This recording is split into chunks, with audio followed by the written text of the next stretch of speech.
Puji Tuhan, selamat malam, selamat bergabung lagi di ibadah Zoom kami. Sebelum kita memulai pembelajaran kita saat malam hari ini, mari kita sama-sama bersatu di dalam doa. Pujian syukur kami naikkan kepadamu Tuhan Yesus yang baik. Kami bersyukur dan bersyukur Tuhan atas limpahnya kasih-Mu, karuniamu buat kami, anugerah-Mu yang terus kami boleh nikmati. Kami tahu itu semua karena penyertaan-Mu, karena kasih-Mu, kemurahan-Mu buat kami. Terima kasih Tuhan, di sepanjang hari ini Engkau terus membela kami, melingkupi kami Tuhan. Kau berikan kami selalu damai sejahtera, sukacita untuk kami boleh menaikkan syukur kami kepadamu Tuhan Yesus. Terima kasih Allah Roh Kudus. Saat malam hari ini kami mohon ampun selalu kepadamu Tuhan, ampuni kami segala salah dosa kami dari setiap perkataan, pikiran, perbuatan kami. Ampuni kami Tuhan, biar kami boleh terus meresponi jaminan pengampunan yang Kau beri, kami boleh mengerjakan karya keselamatan yang Kau sudah beri buat kami. Saat malam hari ini kami kembali bersahati Tuhan. Kami memohon meminta kepadamu pimpinan-Mu Tuhan Yesus, untuk kami Tuhan dalam ibadah Zoom kami ini Tuhan. Engkau saja yang bertahta di dalamnya Tuhan. Biar apa yang kami lakukan bukan rutinitas kami, bukan tentang kami. Biarlah kami belajar untuk terus apa yang kami lakukan tentang Engkau Tuhan. Berikan kami fokus, pengertian, hingga apa yang kami dengar, kami bahas Tuhan, boleh memberkati kami. Kami tahu Tuhan, firman-Mu yang menguatkan kehidupan kami, firman-Mu yang mengubahkan pola pikir kami, pola pandang kami. Kami percaya Tuhan, Engkau pimpin kami, teman-teman kami yang bergabung saat ini, atau nanti Engkau berkati mereka, supaya mereka juga mempunyai kerinduan yang sama, seperti Engkau beri buat kami, Tuhan Yesus. Terpuji-pujilah Engkau, hamba-Mu yang Kau sudah persiapkan, pakai menjadi alat-Mu untuk memberitahu firman-Mu. Kami mulai pembelajaran kami saat malam hari ini, dan kami peralaskan doa kami hanya di dalam nama Tuhan Yesus Kristus. Haleluya. Amin. Puji Tuhan.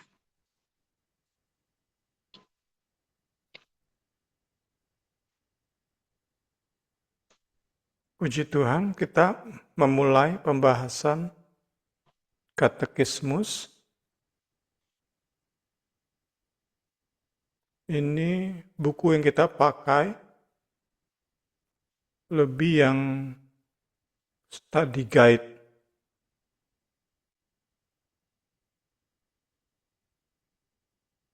Kita masuk bab pertama, buku ini punya 52 bab.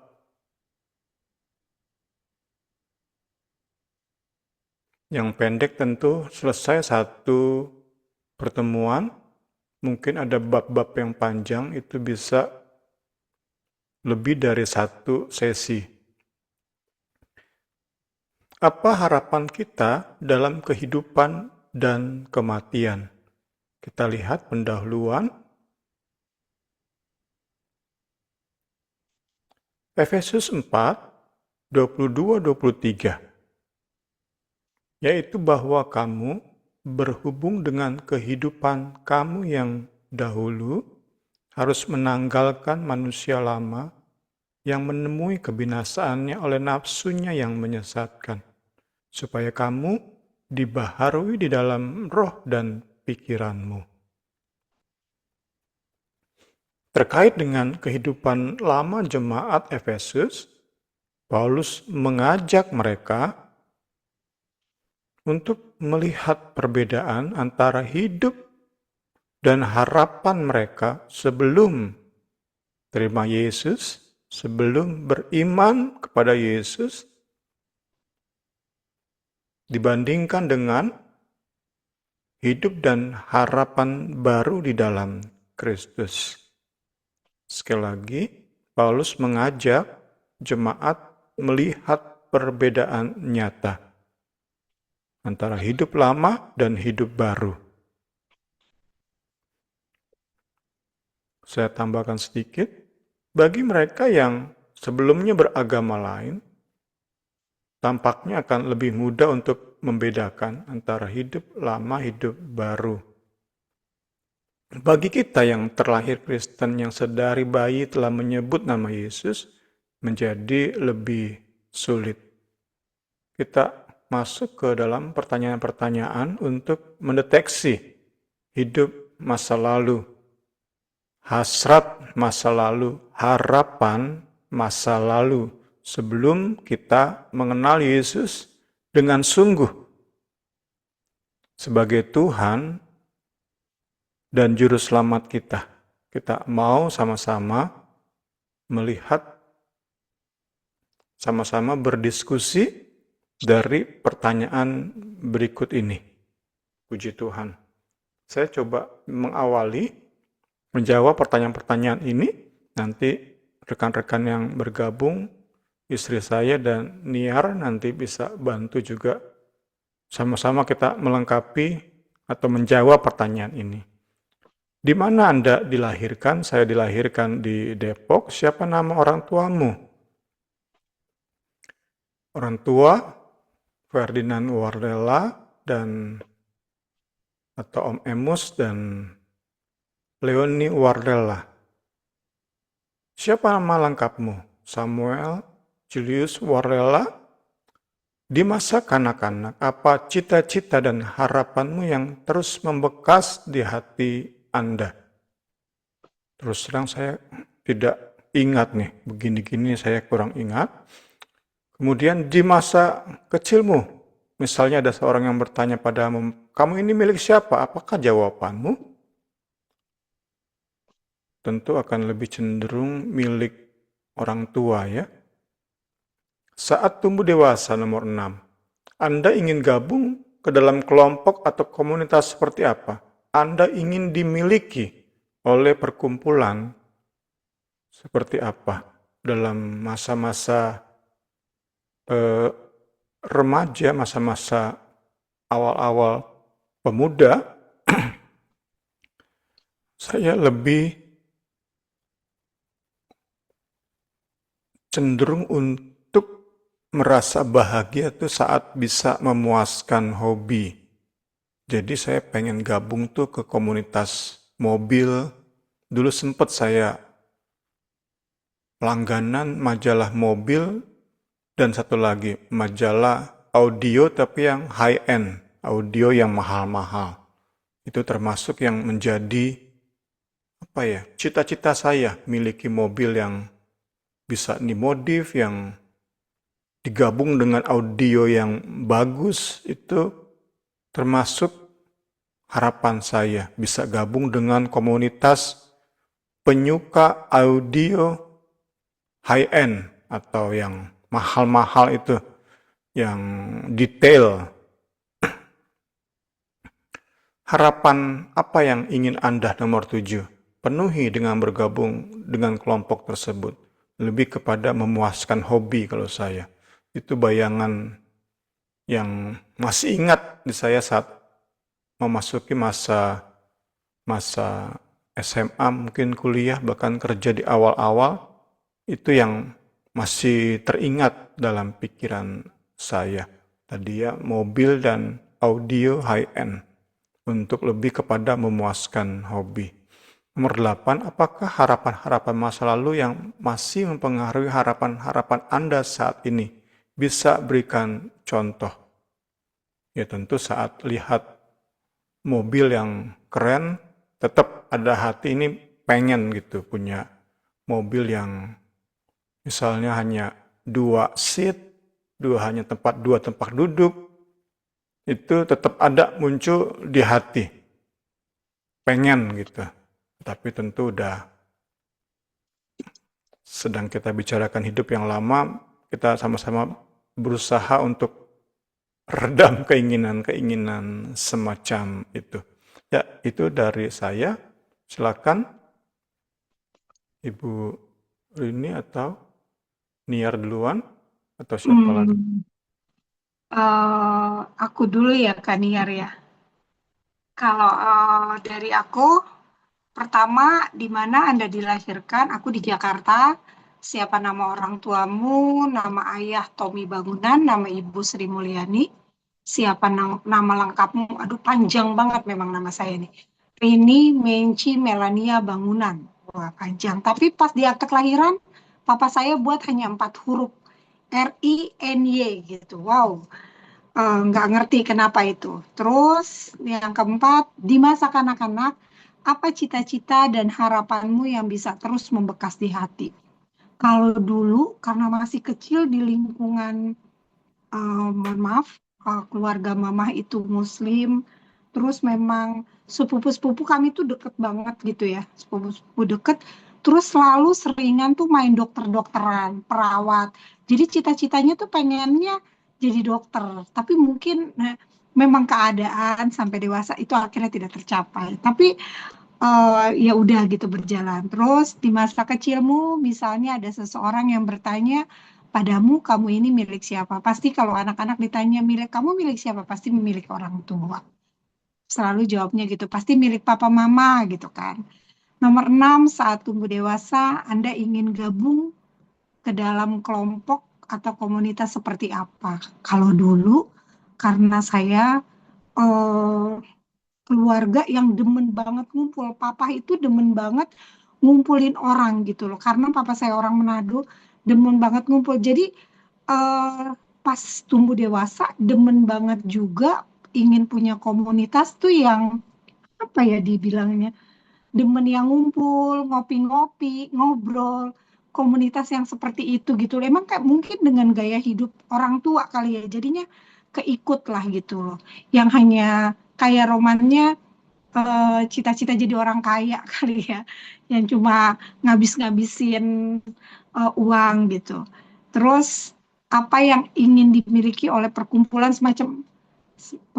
semacam apa gitu? Ya gitu, perkumpulan yang nggak jelas sebenarnya sih, itu jangan jangan diikutin ya. Nah, harapan apa yang Anda ingin penuhi dengan bergabung dengan kelompok tersebut? Harapannya sih, kalau dulu kalau ditanya, ya nggak tahu ya, harapannya ya supaya demen aja gitu loh dikelilingi orang-orang terdekat, seneng sama saudara-saudara gitu, karena memang saya dididiknya seperti itu gitu loh ya. Kalau untuk hobi-hobi dulu, hobi masa kecil tuh ya nggak ada sih ya, nggak kepikiran apa ya, hanya main-main aja gitu. Hobinya hanya demen-demen main dan jalan-jalan kayak gitu-gitu doang sih sebenarnya. Pengen sempat juga terpikir kalau misalnya punya uang pengen banget tuh keliling dunia. Tapi mimpinya keliling Indonesia dulu. Tapi sampai saat ini belum sih, belum tercapai. Apa harapan-harapan masa lalu yang masih mempengaruhi harapan-harapan Anda saat ini? Contohnya yaitu yang tadi saya bilang pengen banget eh, jalan ke kota-kota gitu loh. Indonesia aja gitu. eh, Apa namanya, harapan-harapannya, tapi ini udah di masa tua sih ya, jadinya ya udahlah, nggak tercapai juga nggak apa-apa. Itu sih kalau saya. Nah sekarang ayo Niar. Iya, Kak. Kalau saya nomor satu, di mana Anda dilahirkan? Saya dilahirkan di Jember, Jawa Timur. Siapa nama orang tuamu? Nama orang tua saya Bapak Widoyonogi dan Ibu Luki Hairawati. Siapa nama lengkapmu? Panjang juga, Yuniar Aristia Parahitasari. Dulu Papa bilang kalau namanya itu patungan. Antara nenek dan kakek. Ya. Lalu nomor empat, di masa kanak-kanak, apa cita-cita dan harapanmu yang terus membekas di hati Anda? Eh, Sejujurnya nggak ada yang terus membekas karena waktu kanak-kanak tuh sering berganti. Kadang kepengen jadi jurnalis, kepengen jadi dokter, kepengen jadi guru. Pernah juga ditanyai apa astronot, pokoknya ngaco. Jadi nggak ada yang terus membekas di hati saya sampai saat ini. Iya. Eh, Lalu di masa kecilmu misalnya ada seseorang yang bertanya kepadamu, kamu ini milik siapa? Apakah jawaban saya ya sama seperti yang lain, pastinya ditanyain kamu anaknya siapa ya, bukan milik siapa, kamu anaknya siapa sih gitu. Gitu. Jadi pastinya orang tua dan saya sebutkan namanya. Lalu nomor 6, saat tumbuh dewasa Anda ingin gabung ke dalam kelompok atau komunitas seperti apa? Anda ingin dimiliki oleh perkumpulan semacam apa? Berarti saya definisikan tumbuh dewasa itu ketika saya lulus kuliah aja ya. Jadi pada saat itu memang kalau pada saat SMP, SMA, kuliah itu kan sebenarnya kan saya nggak kenal Tuhan. Terus dan saya tuh kerja di tempat yang elit gitulah bisa dibilang ya, karena organisasi internasional tapi bikin saya stressful karena ada beberapa hal yang protokoler yang saya nggak ngerti dan saya merasa saya bukan nggak seharusnya di tempat itu gitu loh. Jadi saya merasa teman-temannya tuh juga high level kayak kayak apa ya merasa sendiri. Tapi saya di sisi lain juga nggak pengen untuk membaur gitu karena saya anaknya cukup introvert dan enjoy sama diri sendiri. Tapi saya ingat tahun mungkin tahun 2009, 2010, enggak 2011, 2012 tuh saya mulai ke sebuah gereja karena diajak teman. Lalu pada saat itu ada pertanyaan kecil di hati saya bahwa seharusnya saya ini di sini. Kenapa saya itu nggak pernah ada di sini? Di tempat di mana eh, saya tuh dekat dalam hadirat Tuhan. Jadi itu tuh sepertinya tuh titik di mana saya flashback ke masa kecil. Saya tuh seperti menemukan apa yang saya inginkan itu first visit to the church dan saya ingat banget asernya yang apa yang apa say hi di pintu itu sangat-sangat berkesan gitu bagi saya gitu. Jadi pada saat itu saya ingin bahwa suatu hari nanti saya itu mau jadi pelayan dan saya tuh tinggalnya deket gereja. Itu satu Wow, tugas saya. hebat. Benar ya? Nomor 7, harapan apa yang ingin Anda penuhi dengan bergabung dengan kelompok-kelompok tersebut pastinya ya lumayan terpenuhi sih walaupun banyak rintangan, tantangan, banyak sekali hal-hal yang dulu saya pikirin ternyata banyak juga ya. Kita kan bernaung dalam dosa juga, tapi banyak banget yang terpenuhi dalam pelayanan saya selama ini. Apakah harapan-harapan masa lalu yang masih mempengaruhi harapan-harapan Anda saat ini bisa berikan contoh? Hmm, iya, mungkin kalau saat ini tuh jadinya tuh saya lebih mikirin pelayanan banget ya. Kayak jadinya itu saya bekerja tapi kalaupun ada suatu hal dalam pekerjaan saya harus mementingkan pelayanan saya juga gitu. Misalnya kalau terima kerjaan ini masih bisa melayani nggak di sini seperti itu, saya nggak tahu itu benar atau enggak. Itu mempengaruhi harapan-harapan saya dan saya sempat kepikir mungkin nggak tahu ini hayalan tingkat tinggi dulu tuh kalau ngelihat videonya Paul Washer dia lagi ada di mana itu kayak pengen nggak sih kayak ke gerejanya dengerin seminarnya langsung ngedengerin khotbahnya langsung jadi berharap kayak suatu hari pergi dan kayak bisa dengerin dan belajar langsung gitu cuman ya itu harapan harapan ya kak ya Iya, iya, jadi itu aja benar-benar. Bung kak. Iya, makasih nih ya. Ya, kita lanjut ke Bung Semi lagi. Puji Tuhan, terima kasih Amarini, terima kasih Niar melengkapi perenungan kita tentang masa lalu kita. Kita perlu membedakan masa lalu dengan masa setelah kenal Yesus, puji Tuhan. Kita masuk kepada identitas, harapan, dan hasrat yang baru. Tentu di dalam Kristus. Sebab Roma 8, 14, 7-8, tidak ada seorang pun di antara kita hidup untuk dirinya sendiri. Tidak ada seorang pun yang mati untuk dirinya sendiri. Sebab jika kita hidup untuk Tuhan. Jika kita mati untuk Tuhan. Jadi, baik hidup atau mati, kita adalah milik Tuhan. Ini tentu dimengerti oleh setiap kita yang telah lahir baru. Kita yang terus belajar dan belajar tentang karya Yesus di Kalvari, menebus kita untuk kita ini menjadi milik Dia. Puji Tuhan. Kita renungkan ayat ini, baik hidup atau mati kita adalah milik Tuhan. milik Tuhan itu menjadi pokok pemikiran, pokok bahasan di bab pertama ini. Puji Tuhan, puji Tuhan. Setelah membaca ayat ini, merenungkan dalam hati, maka menjadi pertanyaan refleksi, setelah kita menjadi Kristen, apakah ada perbedaan antara hidup sebelum mengenal Kristus dan setelah mengenal Kristus? Apakah kita sungguh sudah lahir baru?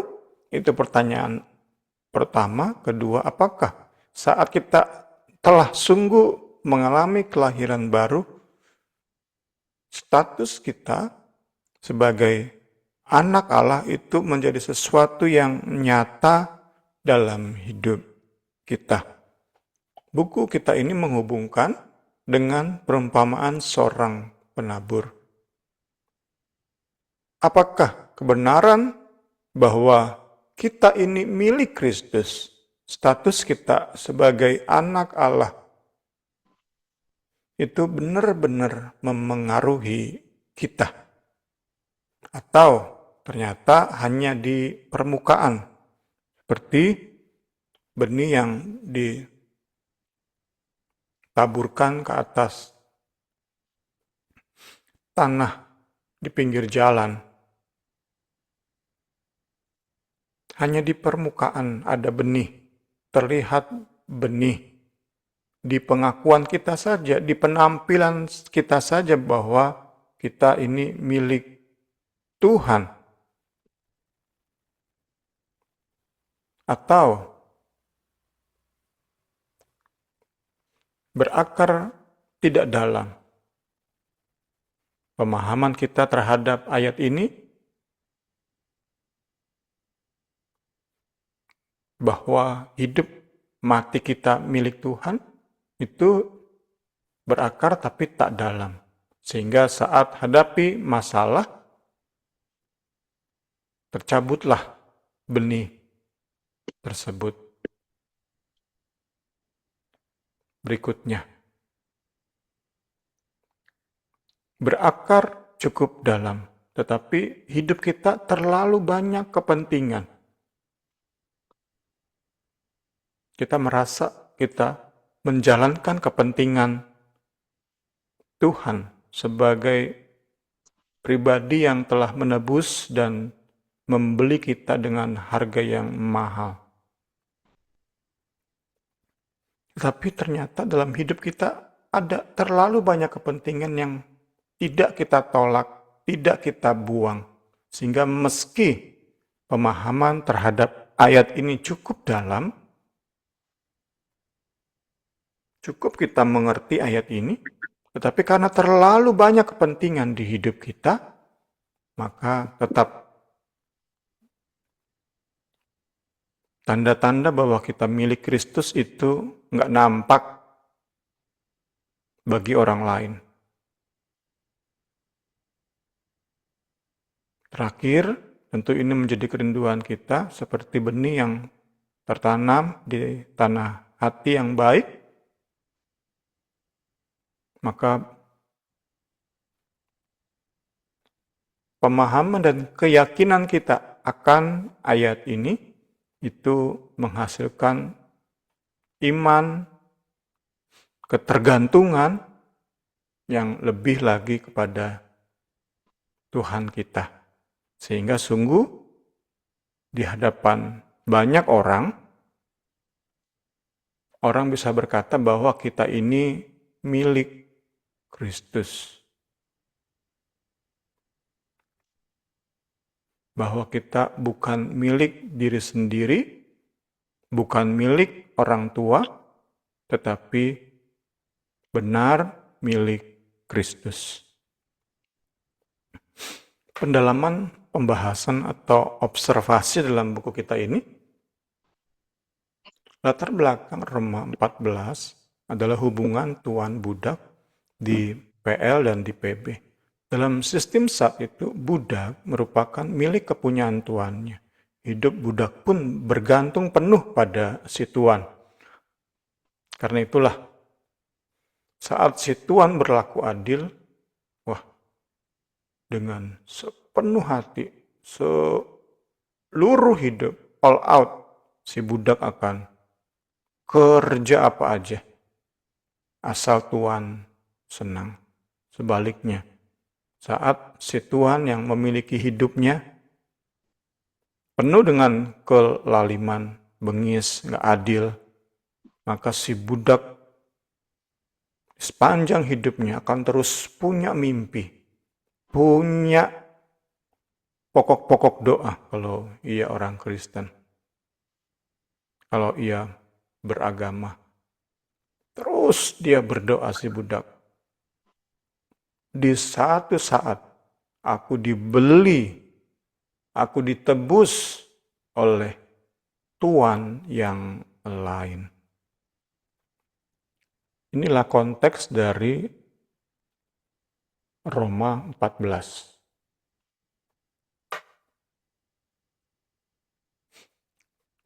Kita di zaman ini memang tidak hidup di sistem perbudakan masa ancient atau masa kuno. Tapi bukan berarti kita terbebas sepenuhnya dari hubungan Tuhan hamba. Dalam level tertentu, seorang pegawai dimiliki oleh atasannya. Sekali lagi, meski sistemnya beda dengan zaman Paulus tulis Roma 14, tetapi di zaman ini pun, dalam level tertentu, seorang pegawai itu dimiliki oleh atasannya. Karena itu, cukup ironis saat seorang Kristen bisa begitu mengabdi pada atasannya di kantor, tapi nggak terlihat bahwa ia seorang yang dimiliki oleh Kristus.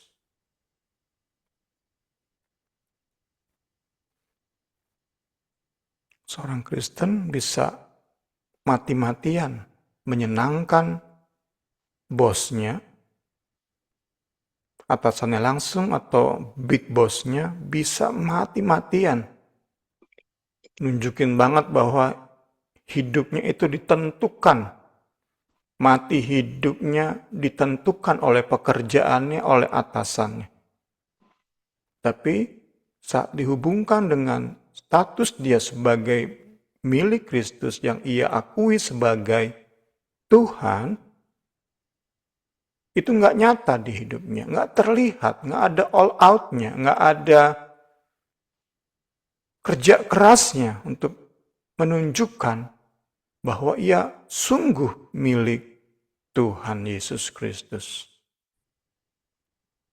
Kita masuk ke Paulus. Paulus sendiri sebenarnya bukanlah seorang budak.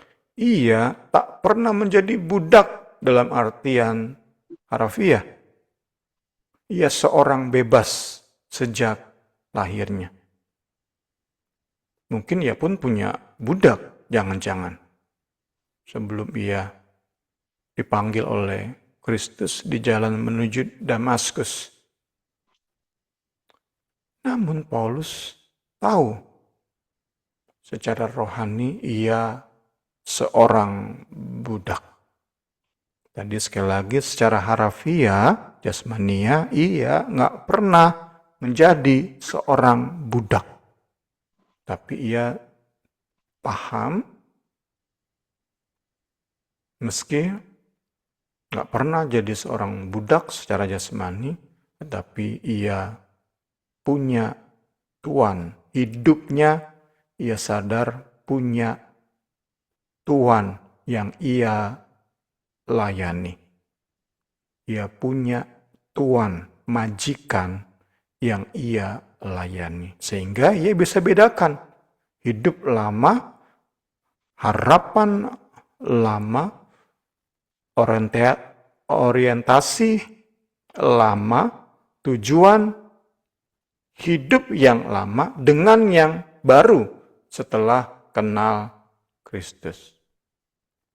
Berikut majikan dari seorang Paulus. Hal-hal lahiriah. Itulah pencapaian-pencapaian lahiriah.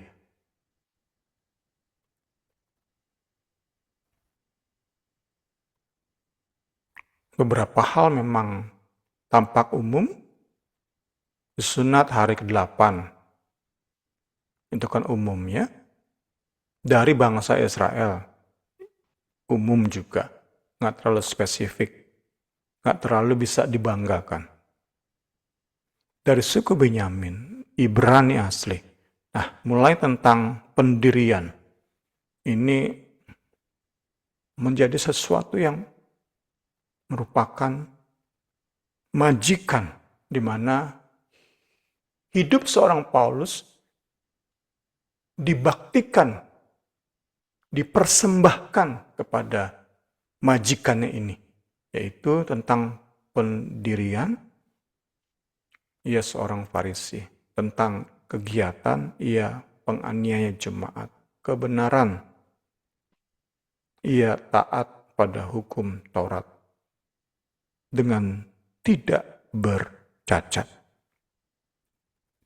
Ini hal-hal yang spesifik Paulus taruhkan hidupnya, penghidupannya. Tadi ya seperti si budak mempertaruhkan seluruh hidupnya kepada si Tuhan. Saat si Tuhan bisa memberi kepuasan-kepuasan dalam hidupnya, wah dia akan semakin mengabdikan seluruh keberadaannya kepada si Tuhan. Inilah identitas Paulus, harapan dan hasrat hatinya. Ia milik dari hal-hal lahiriah ini. Seperti seorang budak merupakan milik dari tuannya. Kita dapati di sini pembelajaran yang indah bahwa nggak harus kita dimiliki oleh diri sendiri, oleh orang lain, tetapi hal-hal yang merupakan pencapaian kita, hal-hal yang merupakan prinsip hidup kita, itu kita perlu koreksi terus dengan firman Tuhan sebagai standarnya. Paulus disadarkan itulah ya hidup untuk melayani dan menyenangkan hati hal-hal lahiriah tersebut. Paulus disadarkan itulah hal-hal lahiriah itulah yang menjadi tuan atau majikan atas hidupnya, di mana ia merasa berhutang kepada hal-hal tersebut dan ia mengabdikan. Ia merasa bergantung pada hal-hal tersebut, karena itu ia layani hal-hal lahiriah tersebut. Ia menggunakan seluruh hidupnya untuk hal-hal lahiriah tersebut. Puji Tuhan. Inilah keberadaan seorang Paulus sebelum Kristus membeli dan menebusnya. Nah, setelah harga hidup seorang Paulus lunas, Yesus Kristus bayarkan di Kalvari, sekarang Paulus punya hasrat, harapan yang berbeda. Sekarang ia sadar benar, Kristuslah pemilik hidupnya. Puji Tuhan, puji Tuhan. Tapi apa yang dahulu merupakan keuntungan bagiku, kuanggap rugi karena Kristus. Malahan segala sesuatu kuanggap rugi karena pengenalan akan Kristus Yesus Tuhanku lebih mulia daripada semuanya. Oleh karena dialah aku melepaskan semua itu, menganggapnya sampah, supaya aku memperoleh Kristus dan berada di dalam Dia, bukan dengan kebenaranku sendiri karena menaati hukum Taurat, melainkan dengan kebenaran karena kepercayaan kepada Kristus, yaitu kebenaran yang Allah anugerahkan berdasarkan kepercayaan. Puji Tuhan, puji Tuhan. Kita masuk ke pertanyaan-pertanyaan sebagai akhir dari bahasan kita di malam hari ini. Refleksi, sama-sama kita refleksi untuk kita, selain kita bisa gunakan untuk bahan perenungan kita hari ke hari, kita bisa juga memberkati orang lewat YouTube yang kita gunakan. Puji Tuhan. Kita mulai jawab pertanyaan-pertanyaan berikut. Sejauh mana kebenaran bahwa hidup Anda merupakan milik Kristus menggugah dan menggerakkan hati Anda?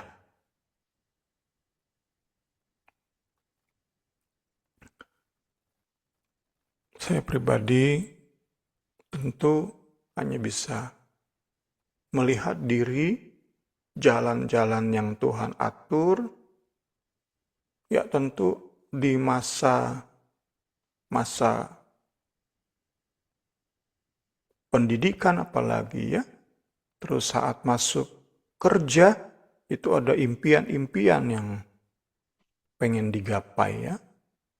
Nah, saat saya putuskan untuk full time bantu orang tua, nah itu tentu yang terlihat di medsos adalah bagaimana menjadi pendeta yang sukses, bisa diundang kemana-mana, bisa pulang pergi luar negeri.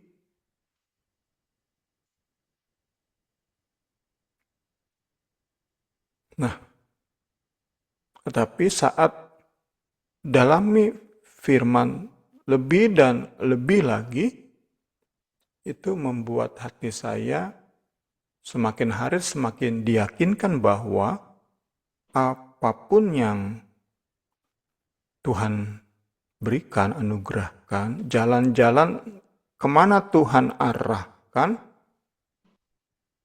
yang terpenting adalah hasrat senangkan Kristus. Itu yang bisa saya hari demi hari pelajari. Hasrat senangkan Kristus berdasarkan potensi, sesuai dengan potensi yang Tuhan beri kepada saya. Itu yang saya rasa pemahaman akan kebenaran ini menggerakkan saya ke arah itu. Apa yang terjadi jika ternyata kebenaran ini bertentangan dengan harapan dan hasrat yang Anda miliki selama ini? Iya, tentu belajar untuk melupakan, bahkan mungkin menolak harapan-harapan yang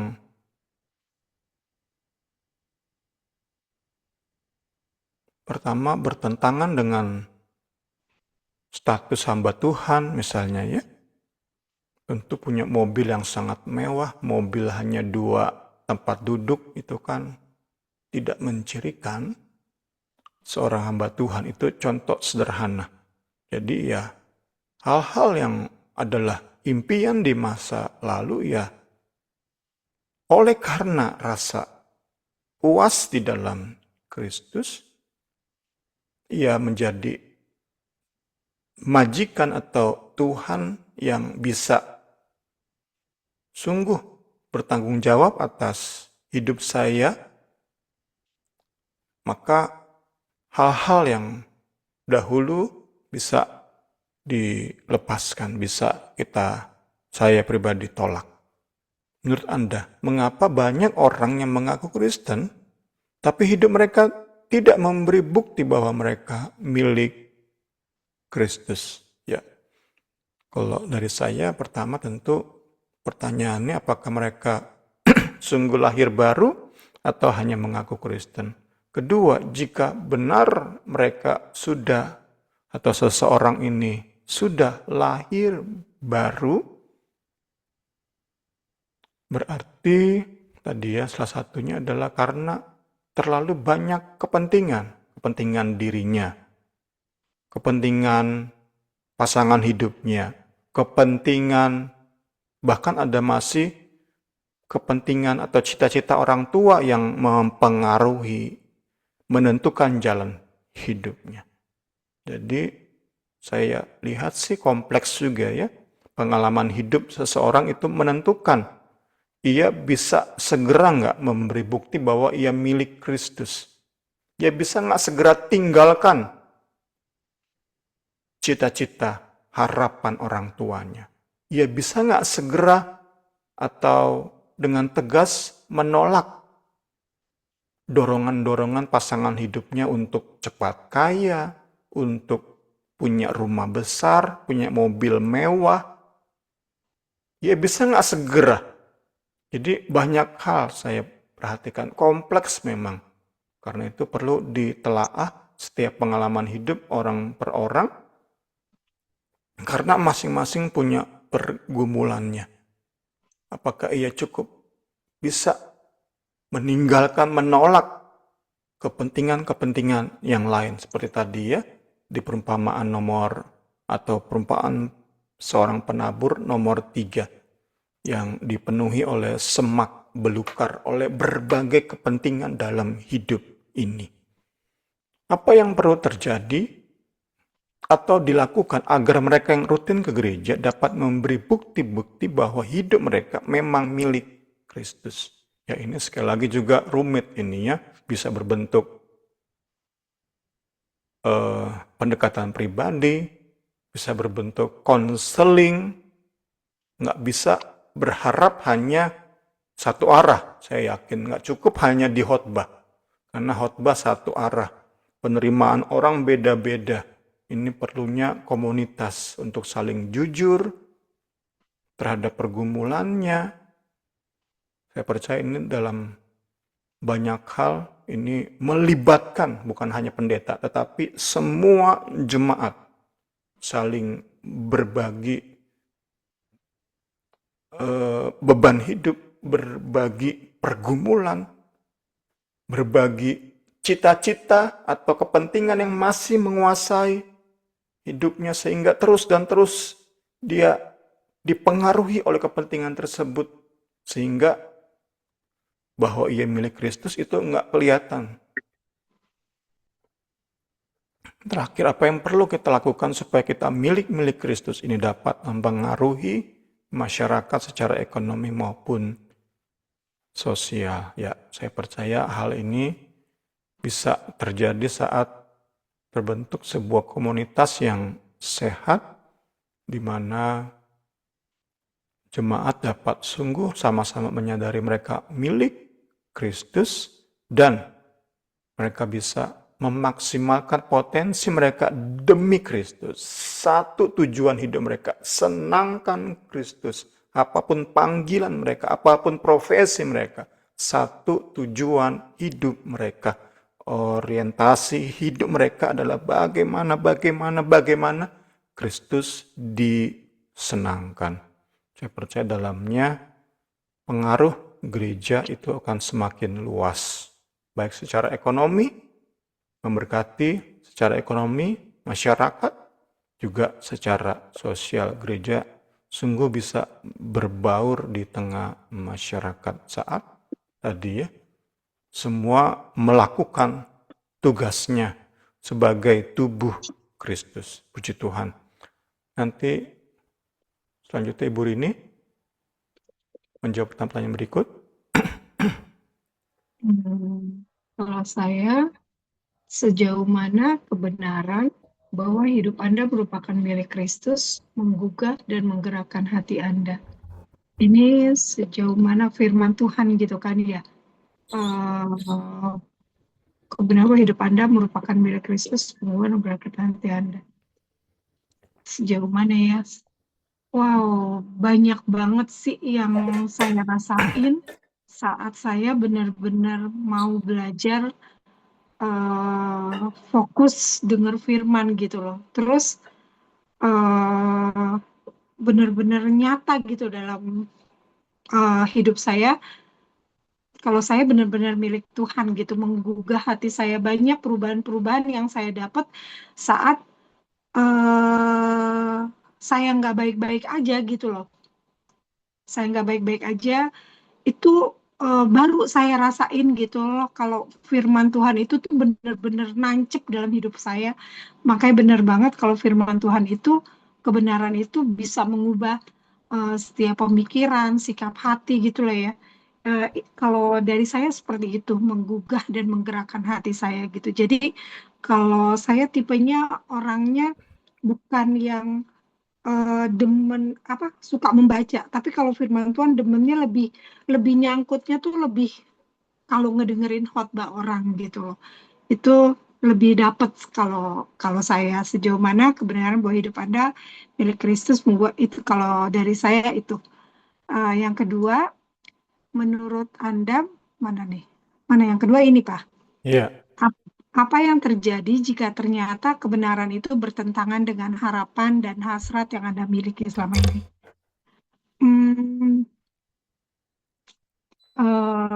kalau dulu-dulu, kalau dulu-dulu pastinya ngerasa sering nyalain diri sendiri gitu ya. Terus eh apa sih kayak bilangnya harapan gak terpenuhi itu karena banyak saya berdosa. Memang kita makhluk berdosa ya. Terlalu terlalu kayak menyalahkan diri sendiri gitu. Kebenaran itu bertentangan. Tapi kalau sekarang apa yang terjadi jika ternyata kebenaran itu kalau sekarang saya merasa seandainya bertentangan harapan dan hasrat saya bertentangan dengan firman Tuhan, yang saya miliki selama ini merasa pastinya yang terbaik kalau misalnya harapan dan hasrat saya itu nggak bertentangan dengan firman Tuhan, pastinya ada yang maksud dan rencana Tuhan tuh yang terbaik buat saya. Itu jawaban nomor dua dari saya. Yang ketiga, menurut Anda mengapa banyak orang yang mengaku Kristen tapi hidup mereka tak memberi bukti bahwa mereka milik Kristus? Itu balik lagi ke pribadinya masing-masing. Memang banyak Kristen KTP. Memang kalau kita sudah lahir baru tapi kita tidak mau mendekatkan diri sama Tuhan, tidak mau kalau Bung Semi bilang nggak mau penasaran mencari Tuhan, ya pastinya susah ya kalau misalnya mau memberi bukti bahwa kita tuh milik Tuhan gitu. Ya, yang keempat, apa yang perlu terjadi atau dilakukan agar mereka yang rutin ke gereja memberi bukti bahwa hidup mereka memang milik Kristus. Nah, ini bingung juga ya. Apa yang pastinya harus punya komunitas yang sama-sama mau belajar firman Tuhan, saling mau menerima, saling mau memberkati. Jadi eh, bisa mempunyai bukti bahwa kita benar-benar milik Kristus. Kalau itu dari saya, apa yang perlu kita lakukan supaya kita milik-milik Kristus ini dapat mengorik masyarakat secara ekonomi maupun sosial.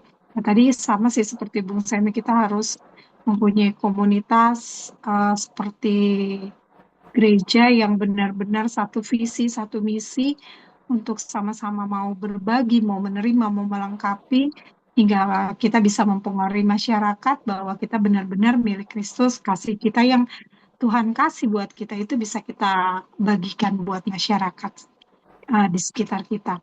Itu saja dari saya. Kalau Nia, Iya, Kak. Nomor satu ya. Nomor iya. satu, sejauh mana kebenaran bahwa hidup Anda merupakan milik Kristus menggugah dan menggerakkan hati Anda. Kalau hmm, saya percaya karena saya sudah dibeli dengan harga yang sangat mahal, eh, saya sudah bukan milik saya sendiri, tapi Kristus sudah mati dan hidup bagi saya. Tentunya dalam segala hal itu saya nggak bisa seenaknya gitu. Jadi dalam segala sesuatu tuh pasti minta minta berdoa untuk minta tuntunan Tuhan gitu. Jadi tidak mungkin saya hidup seenaknya sendiri sesuai dengan pemikiran-pemikiran, bahkan itu mungkin pemikiran yang dianggap bijak oleh orang dunia ya. Tapi karena saya udah milik Kristus, tentunya eh, udah apa ya namanya, nggak bisa seenaknya gitu. Jadi dalam segala hal itu harus apa sesuai dengan firman, dan sampai Kak Rini bilang, dan bertanya gitu ya. Kalau saya ada kalanya misalnya saya marah nih sama orang karena orang tersebut bersikap tidak sopan. Tetapi ketika saya mendengarkan firman Tuhan di gereja menggugah saya bahwasannya jangan bertindak yang tidak sopan, jangan apa sih namanya, memendam kesalahan orang lain seperti itu adalah sesuatu yang harus saya ubah sih. Jadi apakah firman itu mengubah saya atau saya tetap itu? Tapi tentunya berubah ya setelah ngedengerin firman. Jadi itu nomor satu. Eh, apa yang terjadi jika ternyata kebenaran ini bertentangan dengan harapan dan hasrat yang Anda miliki selama ini? Em, Kalau saya mungkin harapan yang hasrat di luar Tuhan itu, karena saya apa namanya besar itu saya seorang yang mengejar sekolah, mengejar karir gitu, pastinya ada pertanyaan-pertanyaan ya, kayak kok Tuhan temen aku begini udah, kok aku masih segini, kok teman aku gajinya udah begini tapi saya begini gitu. Terus apa? Tapi saya percaya bahwa ya itu tadi sih, Bung, kayak segala hal itu sudah diatur dan ditentukan oleh Tuhan. Hmm. Kita berjalan dalam kehendak Tuhan tuh lebih indah daripada harapan dan hasrat yang saya miliki selama ini gitu. Kalau Paulus bilang saya menganggapnya itu sampah, ya literally saya bisa bilang itu benar gitu. Saya jadi itu lama-lama bisa pudar gitu. Jadi segala sesuatu saya percaya Tuhan tuh nggak apa ya, nggak minta anak-anaknya kamu harus menderita bagi Tuhan, kamu nggak boleh foya-foya, kamu harus jadi miskin. Nggak gitu sih saya pikir. Tapi dalam segala sesuatu tanyalah Tuhan, Tuhan apakah ini step yang benar? Apakah saya ini harus ngambil kerjaan ini? Apakah saya harus pergi ke sini? Boleh nggak? Jadi kita minta hikmat daripada Tuhan dalam mempergunakan eh, semua yang kita punya yang dikasih Tuhan. Yang ketiga, Yang ketiga, oke. Menurut Anda, mengapa banyak orang yang mengaku Kristen tapi hidup mereka tidak memberi bukti bahwa mereka milik Kristus? Sebenarnya saya dengar ada ayat yang tadi disebutkan Bung Semi, yaitu banyak orang yang mungkin mengaku Kristen tapi eh, mereka itu ke gereja itu mengandalkan kekuatan mereka dan dengan apa ya, hmm, dengan kerohanian mereka gitu. hmm, Jadi banyak orang Kristen tapi nggak tahu ya Bung ya, lahir lahir baru itu mungkin nggak, itu adalah proses dan mungkin nggak semua orang gitu. Jadi mungkin banyak yang mengaku Kristen, yang mengandalkan kekuatan diri mereka sendiri untuk mengikut Kristus, nggak mau diurap, nggak mau mendapat tuntunan Roh Kudus, sehingga eh, mereka pun kan kita nggak kuat itu di luar terlihat bahwa mereka sebenarnya sama aja sama dunia gitu. iya. Yang nomor empat apalagi, apa yang perlu terjadi atau dilakukan agar mereka yang rutin ke gereja dapat memberi bukti bahwa hidup mereka memang milik Kristus. Kalau saya sih, ya itu nggak bisa dengan kekuatan kita sendiri, tapi kita terus minta Allah Roh Kudus melalui firman Tuhan yang terus menuntun kita ke dalam jalan yang benar gitu. Em, jadi kita tuh terlihat gitu, karena kita ada Roh Kudus yang ada dalam hidup kita, bukan karena kita eh, bertopeng kita baik-baik, bertopeng kita anak yang alim, anak yang rohani, tapi ternyata hatinya beda ya. Jadi banyak mungkin di beberapa kasus, ini bukannya mau ngejelekin atau gimana, mungkin di Hmm. beberapa negara karena diajari orang Kristen nih harus begini, harus ramah, harus baik.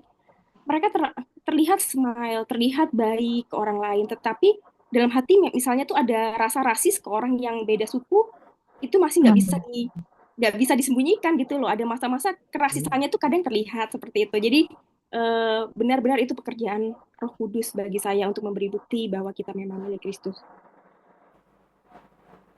Yang terakhir, iya, kalau ini Kalau dari saya mungkin kita memang adalah milik gereja, tapi jangan lupa banyak orang yang harus mendengar firman Tuhan. Itu adalah tugas kita. Jadi untuk pergunakanlah kesempatan untuk apa ya? Untuk share kebenaran Tuhan melalui sikap hidup kita kepada orang-orang yang di luar Tuhan. Mungkin kayak hari ini sama keluarga Mbak Wawat, atau mungkin saya dengan beberapa teman, keluarga yang mengenal Tuhan. Jadi kadangkala ya saya mengerti kita satu apa ya, satu visi, satu pemikiran. Jadi maunya sama teman-teman gereja terus itu sangat-sangat normal gitu ya. Tapi kadang-kadang ada Tuhan memberikan orang dalam hidup kita untuk memberkati mereka dan mengenal Tuhan. Itu sih. Oke, terima kasih. Kita udah bisa selesaikan pertemuan kita.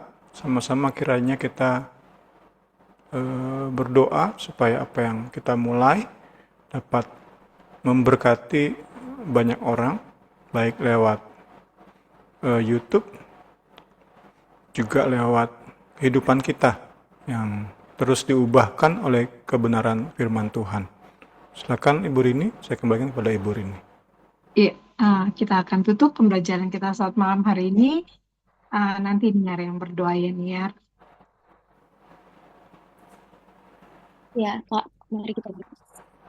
Bapa dalam surga, kami berterima kasih ya Tuhan Yesus, karena kami terus diingatkan tentang karyamu yang ajaib ya Bapa, yang Haleluya. membukakan hati pikiran kita ya Tuhan Yesus. Tuhanmu, Haleluya. Rohmu yang membelah hati Terima kita yang taat kasih di Tuhan. dalamnya Bapa.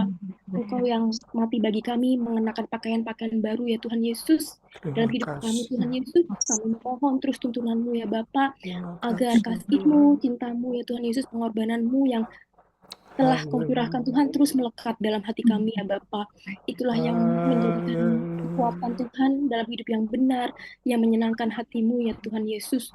Tuhan yang ampuni dosa kami ya Bapa di dalam hidup ini Bapa. Seringkali kami bertindak tidak sesuai dengan perintahmu ya Bapa, tidak sesuai dengan Tolong firman kami dan rohmu Tuhan. ya Bapa. Tuhan, Engkau yang tolong, Engkau yang memulihkan ya Bapa. Engkau yang tolong gerejamu ya Tuhan Yesus, supaya kami semua Tuhan Yesus boleh terus dipersiapkan Tuhan Yesus. Kami tidak menjadi anak yang sama seperti beberapa tahun lalu ya Bapa, tapi kami boleh terus berubah ya Bapa, menurut kehendakmu ya Bapa. Terima kasih Tuhan, terima kasih. Memberkati kami Kak ini dalam untuk melanjutkan pelajaran ini ya Tuhan Yesus.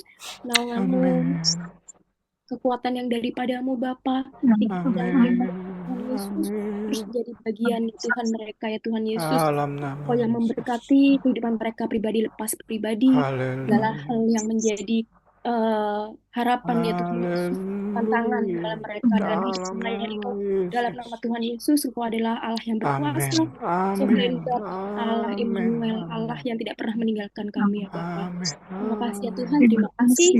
Syukur untuk malam hari ini kami tutup dengan ucapan syukur hanya dalam nama Tuhan Yesus Kristus. Haleluya. Amin.